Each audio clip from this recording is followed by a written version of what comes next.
কুয়েতে বাংলাদেশ দূতাবাস একটি যুগান্তকারী উদ্যোগ গ্রহণ করেছে।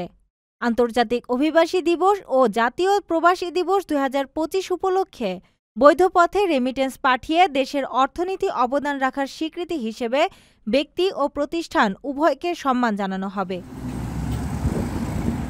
বৈধ পথে রেমিটেন্স পাঠানো প্রবাসীদের উৎসাহিত করতে এবার দেওয়া হবে রেমিটেন্স পুরস্কার ২০২৫। ব্যক্তি পর্যায়ে ২ জন পুরুষ ও ২ জন নারী এবং প্রাতিষ্ঠানিক পর্যায়ে ২টি প্রতিষ্ঠান এই পুরস্কারের জন্য মনোনীত হবে। আগ্রহী প্রবাসীরা আগামী ৪ ডিসেম্বর ২০২৫-এর মধ্যে বাংলাদেশ দূতাবাসের শ্রম কল্যাণ উইংয়ে আবেদন জমা দিতে পারবেন। আবেদন ফরম ও বিস্তারিত নীতিমালা পাওয়া যাবে দূতাবাসের ওয়েবসাইট, ফেসবুক পেজ অথবা সরাসরি দূতাবাস থেকে।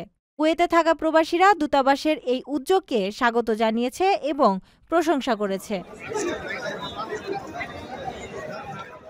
প্রিয় প্রবাসী, আমরা যারা প্রবাসে কাজ করি, পরিশ্রম করি, আমরা সবাই চাই দেশে একটা ঠিকানা হোক, কিন্তু ভয় পাই প্রতারণা হবে কিনা, নিরাপদ কিনা, টাকাটা হারাবে না তো।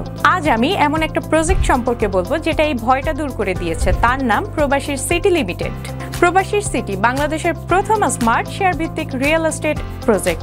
মানে আপনি মাত্র ৫ লাখ টাকা বিনিয়োগে ১% শেয়ার কিনতে পারবেন আর ৫ বছরে পাবেন দ্বিগুণের বেশি হালাল মুনাফা। তাহলে আর অপেক্ষা কেন? এখনই যোগাযোগ করুন স্ক্রিনে দেওয়া নাম্বারে। প্রবাসী সিটি লিমিটেড প্রবাসী হেলিকপ্টারের একটি অঙ্গ প্রতিষ্ঠান।